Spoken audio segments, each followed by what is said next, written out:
Dan, do you know where the Tiki Tours boats take off from? Salty Sam's, I believe. Very nice. See, Dan would have won the prize there. So Dan's Wait, down what am here. I winning? Well, you would have won a Valentine's Day cruise, which is what we gave away. But we already have a winner, Dan, so you're not eligible anymore. Right. Dan, you're down here with your lovely wife. Recently married, right? Now, is it a year yet? June. Coming up on a year, and you're two. Did you bring both labs or just one? Both. My number one and number two supporters, because I could feed them every day. Gotcha. So, how is the campaign going? Good. It's much smoother this year than it was last year. I mean, I have a little better understanding of what I'm doing and how I should go about things, and it's been really great. I've had people actually reach out to me this year, as opposed to me having to go find people to talk to all the time. So a lot of people have reached out to me, which is great, sharing their thoughts and their ideas. Now, you're following the fire chief. That's like following Seinfeld. So you got a big audience, big lead in. The fire chief was excellent, and I'm sure you're going to be excellent, but there's a big audience out there. Tell our audience who Dan Allers is. Well, I'm originally from Minnesota. I grew up one of 6 brothers. So we learned very, very early on that you really had to work for anything if you wanted, including the pancakes at breakfast. So as you can tell, I probably won some of those battles. So anyway, we grew up, and then after school, I started a small construction company that I employed maybe 6-7 people. I was very much a hands-on owner. I was the one selling you the work. I was the one there doing the work. I was the one servicing the work if there was any issues.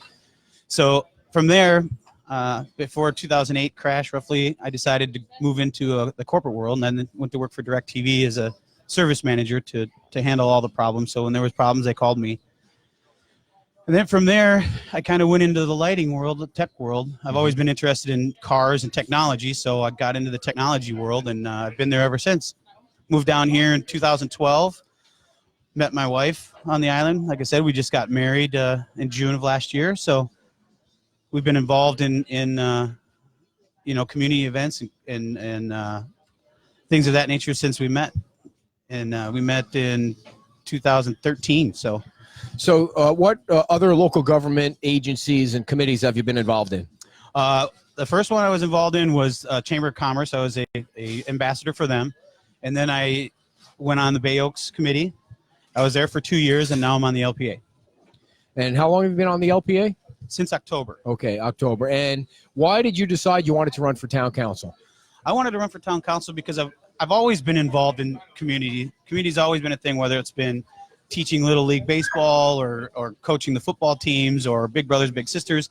Any of that I've been involved with. So when I moved down here, I wanted to, one, it's a good way to meet people, to introduce yourself. I'm still pretty young. I'm able-bodied. I think there's things that I can do to help that some people can't maybe help do.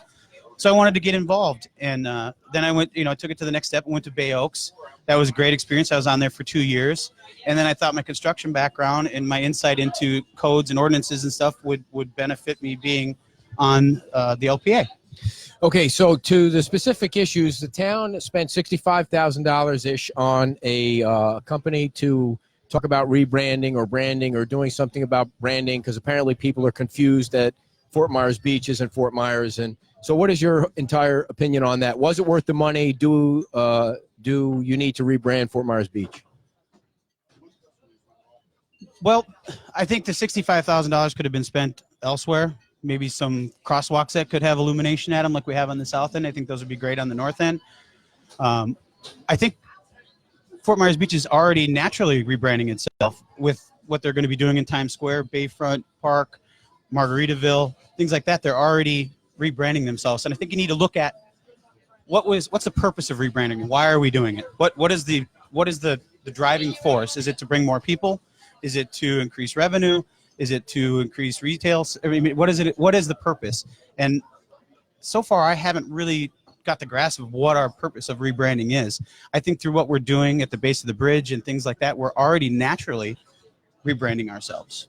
So they had a meeting at Bay Oaks. We'll get to Bay Oaks in a minute, but they held the meeting at Bay Oaks with this rebranding company, RMA, and there was complaints from the council that you couldn't hear them, the sound was bad, and there was only really 10 people there. So how do you get the community involved in this rebranding thing when you hold a meeting in the middle of the day?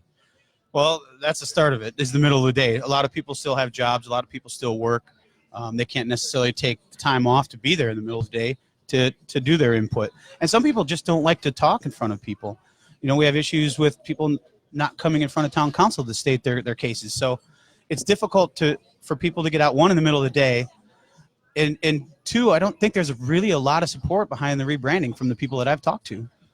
Okay, so the public information officer that the town is now, I think they're still interviewing people. Roger's still interviewing people, whoever does that. Does the town need a PIO? Is that a good use of taxpayer dollars? I think it's important. I think. Is that a yes or a no, though? I think yes. It has my support. I think that they do need it because a lot of people, I don't know if you've ever tried to search for things on the town's website. It's extremely difficult. There's a search bar there, but it doesn't necessarily always take you to where you want to go. The website, okay, go ahead. So I think that person could definitely push through social media websites, through the technology that's available to us, out to people and get the information that the people are searching for. And then they also have a contact person that they can reach out to. It doesn't have to be Roger or Jason Green or anybody else on the staff. They have a person that they can directly go to get answers to what they want. Okay, so let's talk about the lights, the lighting issue on Estero Boulevard. What's the plan that you support? Well, I'm not a real big fan of all of them. I know we have a big issue between, you know, the 4000K and this is what I do for a living. I'm in the lighting, so I understand all of it. It seems like it's becoming more of an issue between one side and the other, the turtles versus the safety. And I think it doesn't need to be that way. With the technology that we have, I don't know if a lot of people know, there's something out there called light tuning. So in LED world, it's not very regulated. It's if something dims, 1%, they can say it dims 1%. So they have what's called a warm dimming. It goes from that bright Kelvin white light down to a warm dim, say 2700, 3000 Kelvin. But what there also is, and they've actually done it in bigger municipalities and tried it, and it's working, is tunable light. So during times that you need the brighter light that won't impact the turtles, you can use it. And then in low nights, I'd say 2 o'clock or 3 o'clock in the morning, whenever, you can dim it down. You can also, and it's all done through technology. It's all by computers or apps or something? There's a company out there called Echelon. They rolled out the first part of this in White Bear Lake, Minnesota, actually, in I think 2017. And they did it in a park, and it allows the town manager, whoever is in the control of that situation, to be able to take the light and adjust it. If there's an emergency situation, if the fire department needs to get down the middle lane, they can bring that light up quickly. During turtle season, they can bring it down. I can tell you I'm definitely not a fan of turning lights off. Never, ever should you have to turn a light off to accommodate something. You're saying there's a light out there that if you start it bright when it's not turtle season, you can easily adjust it? Absolutely, through technology. They have RF versions, and they also have wired versions. Has the town ever looked at that? I don't think that they have. So I think this is a case where to make everyone happy or make everyone understand that there's a solution for both people, we need to rely on the technology that's out there.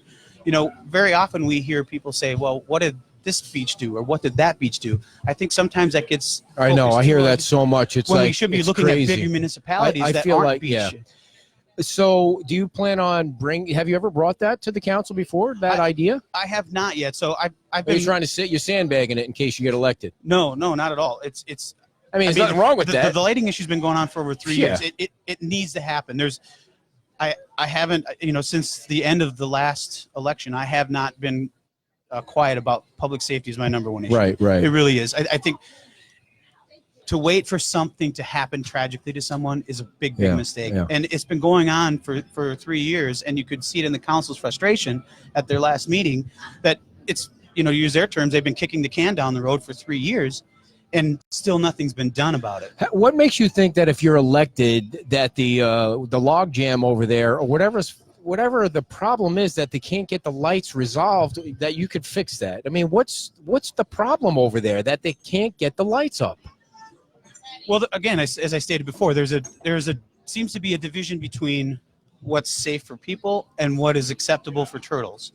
I mean, there's nothing solutions against out the there. turtles, but does that make any sense to you?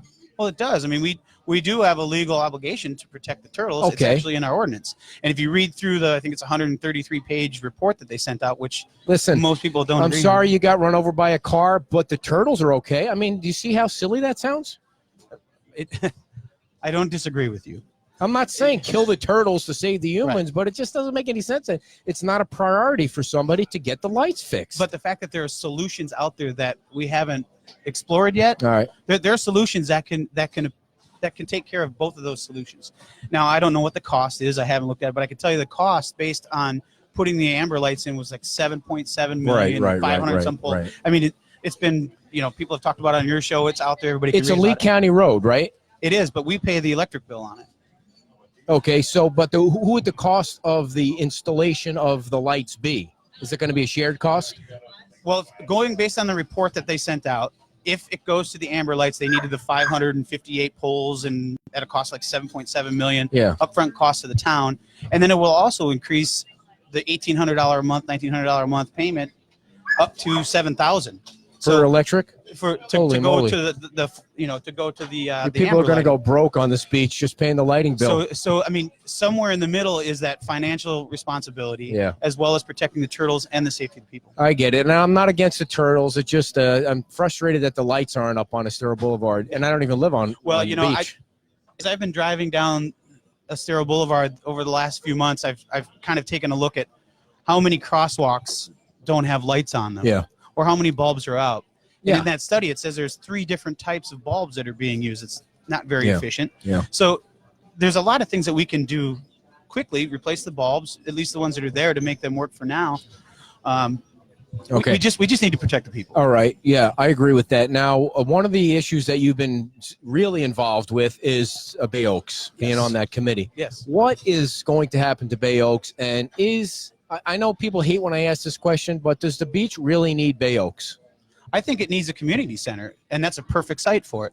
Whether you call it Bay Oaks or you call it a community center, you can call it whatever you want. But with the new fire department going up next door, hopefully, that's going to create, and then the town hall right next door, it's going to create a really, really unique area that everyone on the island can compile and have fun. You know, there's some issues over who owns what land, and is there land uses and stuff like that. So when we had our joint meeting with the town council, I just put together essentially just a rough drawing of what the property that's being used right now, not necessarily who owns what, but what's being used and the size of it. It's like 12.8 acres, somewhere in there. And then I just took and designed the same exact size softball field, baseball field, building that's there, and just reorganized it a little bit, not touching the pool, leaving the pool exactly the way it was, and not touching the new entrance that's going in there. And just kind of reconfigured it. You could add an amphitheater, you can add a fitness track, and you can add over 135, 140 parking spaces that people can gather. I mean, think about the things in October when we have the Songwriters Fest or the Film Festival, to have a place that everybody could gather, whether you're a grandparent, a grandchild, a parent. Right. You can get there and have fun. It's very inclusive. Everybody gets to enjoy it. It's not just for this person. I or think that of person. amphitheater, wherever you put it, is a great idea. Well, you know, when we got married, we got married down in Marathon.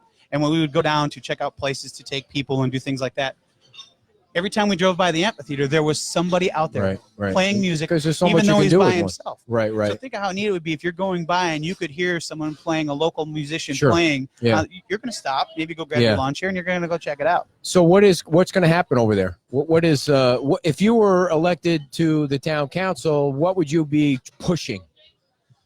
I would push to make it feasible for everyone, not just right now. In my opinion, it's and that of Borcab, it's just a I don't gym. even know what you said. Make it feasible. What does that mean? Feasible for everybody to use, to make it Yeah, but something. isn't the building old and It is. it needs It is. tons You of know, work and it's going to cost a lot of money? It is going to cost a lot. How much money and would it cost to make it feasible? That I don't know. Do they tear it all down and reconfigure it? Right now, the big complaint is nobody knows it's there. Well, Nobody yeah. knows how to get to the What's the building percentage of the residents that use it? itself. Last year there was just over 44,000 people that used it. How many residents versus tourists? I don't know that. Well, number, if but I come through the front door 5 days a week, you counting me 5 times? probably. Okay, so not Probably. 44,000 people. Well, It those are got the numbers. used You asked for the numbers. 44,000 times. And of What's- that, there was I think 26,000 were for the rec center, and the other 18,000 were for the pool. The Okay. pool generates a lot of money in the I'm summer sure. through youth programs. So, we definitely need it. The town has, through our town manager has said to us that the town doesn't want it back, so it's ours. What are we going to do with it? We might as well make it something.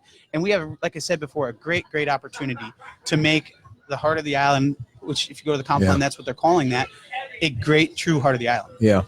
All right. So let's rifle through some of the other issues. I mean, there was the jabroni was supposed to be on the show at 8:30. This guy wants to file a class action lawsuit against the town because of the code enforcement issues. And Jim Adderholt last week said that he saw a lot of people upset about it. What's your take on code enforcement? Well, I can tell you that the perception out there is that it's very heavy-handed. A lot of people that I talk to, that's one of their big main concerns. I think we can do a better job of warning. I think we can do a better job of streamlining. In one of the recent LPA meetings, I talked about if someone wants to come in and have a party, because a lot of people you've heard complain about, if I want to have a party, we get in trouble for parking here or parking there. We all know parking is an issue on the island. If we could have something that if I want to have 30 people at my house, I can come into the town and the town can hand me something that says, watch out for this. Don't do this or you will be ticketed. Or if you do something, we had a case that came in front of us where a lady purchased a home with 2 structures on it that she thought was completely good. Yeah. Well, come to find out it wasn't. And she, under her own will, tore one down and then had to go through the painstaking process of coming through the LPA and town council to get what she thought was legit because she was misled. And the way it was presented to her was, well, you have 5 years and then after that you got to tear it down. I don't think that's fair. I think that she purchased something, it's not harming anyone. If it gets taken down during a natural disaster or something, that's a totally different story. Then you build it back. But I think we need to do a better job. And the town, the town staff, give them kudos. They've been really working hard over the last couple of years to simplify the ordinances. Because sometimes, I don't know if you've read through a lot of them, but when you read the ordinances, one ordinance may trigger another ordinance. That may trigger another one. So there's a lot of going back. It's a lot of information to process. So they've been doing a great job of streamlining and trying to make it easier for people like us to understand. How do you get a sense of community when so many people feel like they're living in a glorified HOA where it seems like people just want to find them for everything? Well, and that's what people feel. And I mean, if perception is reality, that's what we're dealing with. And people are feeling that strain. I've heard stories from people, obviously there's 2 sides to every story. Sure. Some people deserve to be fined. There's no doubt about it. And there's always people that are going to push the envelope. They're not going to follow the rules no matter what the rules are. I mean, we have ordinances, they should be enforced, but I think that there's a better way of doing it. You can warn or say, don't do this again. If they don't listen and if they don't follow, then you start the fines. To start it at 500, maybe you work at a 250 and you work your way up. If you don't correct it by this much time, you get a bigger fine. Maybe you do a step-up process versus just, bam, here you go. So what was the other thing? Did you have any questions there that you want to ask? I know I don't think I've ever seen you lost for words. I start looking at the comments because people are commenting on the lights a lot. People are I see hi, honey. Yeah. My daughter's watching back in Minnesota. Love you, honey. Yeah, people are talking about the comments a lot in the comment box. And what I wanted to ask you was, if you were on the council now, it came back to me, dear. Thank you for trying to save me. Would you vote for the dune walkover, yes or no? Based on the information that was provided to us on the LPA, I would. I was asked that question the other day. Now, they were granted a rehearing. They have more information they're going to bring out. Let's see what happens. I can't tell you I would change my vote one way or another based on what they're going to present. But the LPA found it 7-0 that they were within their right. I think it's very difficult sometimes for council or LPA or any other committee. When you have to make a decision, it's very tough to take your emotions out of it. You have to leave your emotions out of it when you make a decision and go by the facts. And 7-0, the LPA felt that they were within their right based on all the information they presented to us, that they had the right to do it. Okay, so she keeps telling me to let that go. I don't know why I'm fascinated by that story. Well, it's a big issue. It's just because I can't figure out what's right or my opinion on that. And not that it matters what my opinion is. It's just a fascinating story in that it happened because of the weather, yet he lost it. Never mind. I don't want to get into it again. Well, you have to look at where it's at, too. The environmental closure, the EC zone. If it was, this dune was going to be through the middle of that, this wouldn't even be a conversation we're having. Right. She's going to ask a couple quick questions, and then I have a few. Now you're going to really put me on the spot. All right, everybody, we're doing the shuffle here. So on that, and I just told him to let it go. Yeah, but just, I see that, yeah. I see the big notes behind me over here. When the LPA approved it, it was, so the LPA is approving it based on if it meets code or doesn't go against code. Is that Yeah, what their approval is in type? Yeah, It's based on, does it conflict with any of the codes that are in the LDC? Okay. And, we found 7-0 that they were within their right to do what they were. Now the council voted it down, which is their right to do Right. it. So, and now they went back and asked for a rehearing, and they're going to have the rehearing, and they're going to present some more evidence. So let's see what that evidence is, one way or another, and then we can make a decision from there. Because I know that just listening to the whole iteration of it is that it's gone through a couple of different changes, like they, for them to get approval from the DEP and other Certainly. places, that they've adjusted their model of it. Sure, And the so height, the width, everything. Mhm. When they had their conversations with us on the LPA, some of the requirements that we put back on them were to change the size, bring it in a little bit, and they were more than willing to do that. So they compromised what they really wanted down to what we felt was acceptable, and that was part of the reason we voted it through. All right, and now on the lights. Mhm. So, Fort Myers Beach is not the only place, I'm sure, where this issue has come up. Has any entity looked at other beach towns to see what they've done for lighting, different ideas, so they don't have to Sure. recreate it from scratch? Sure. I think that they have. I mean, my understanding is that when they did the lighting study, that their direction was to give us what the best lighting was for pedestrians. It didn't necessarily take into the turtles. I think everybody's in Okay. agreement that the study wasn't necessarily 100% what everybody was looking for. So they're going back in, and we're waiting for the results of that.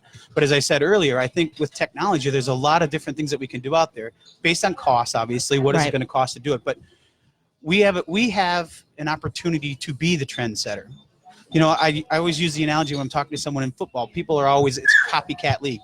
If someone does something, the other people start to copy it.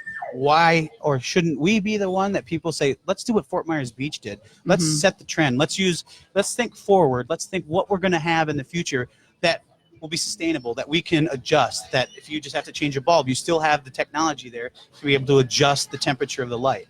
You won't be able to adjust the lumens of the light, but you'll be able to adjust the temperature and it ranges anywhere from 2,700 up to 5,500 Kelvin. So in times that you need that bright white light, maybe out of turtle season, like now you can bring it up a little bit to make it Mhm. safe for pedestrians. During turtle seasons at night, you can bring it down.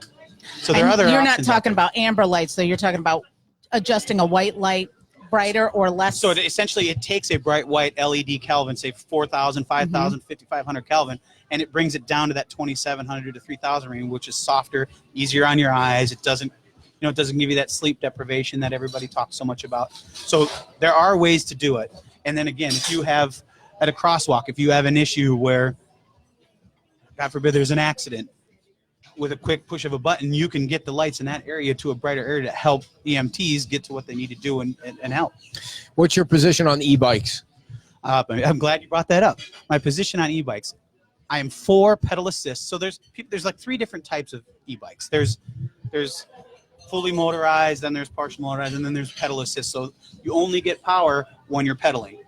And I've talked to a lot of people, especially on the south end of the island, that they can't get to the north end of the island with the Estero Boulevard the way that it is. And now that we have the bike lanes, there's going to be, when it's finally done, they're going to be able to come to the north end, which a lot of them have told me that that's what they'd like to do, to visit some of the restaurants up here, check out the new things that are coming. But they don't feel safe on the old Estero doing it. But they physically no longer can get from one end to the other. They want to ride their bike. They want to stay active. But if it's windy, you've ridden Right. bikes on this. When it's Right. windy and that wind's blowing in your face, even if you're in good health, it's very difficult to ride your bike down it. I think if they're allowed to use pedal assist when they're pedaling, it gives them a little bit more power. It's not a full turn your handle like a motorbike. Right. It gives you the pedal assist that you need to be able to get to where you want to go without hurting somebody. Sorry. Okay. So the other questions. Go ahead. No. I thought you got back on the lights. I already covered that. But Well, thank you. I You had wanted to one go back and question about revisit it, that. okay. Yeah. So Dan, if you weren't running for election and you had to vote, who would you vote for? Who were the 3 people you would vote for? Well, I am running, and I have been running for a while, so I would definitely vote for myself. The rest of the people that are involved, they all have unique backgrounds. They all have something that they can bring to the table, and I feel I can work with anyone. Over the past 5-6 years, I think I've proven that I've been involved in the community enough, and I can work with anybody. So I couldn't tell you who I would vote for because I'm voting for myself. Well, you're going to vote, so you're going to have to vote for 2 other people. You just don't want to say. Sure. Right. What he's saying is he's not going to tell Right. you. He's not going to tell us, which is that's fair. That's, Which I'm is voting his for myself. prerogative. I know. Can you vote for yourself 3 times? Well, actually, you can vote for yourself once, and you don't have to vote for anyone else, right? Right. That's the way residents can vote down here. Sure, they could. Sure, if they choose to. But that's not what I'm going to do. What do you but think the chances are that Barant gets elected? I don't know. I've never met the man. I don't know. I've only seen a couple articles that he's posted in the paper. Other than that, I've never had a What were chance the to talk articles about? just about one of the Island Sandpaper. He put a thing in there about some of their reporting. So that's other than that, that's the only Gotcha. communication I've had with him. Town manager doing a good job? Yes or no? I think again, as I said before, he's doing exactly what he's been instructed to do. So if the town council feels he's not doing a good job, then it's their job to direct him in the direction that they want to go.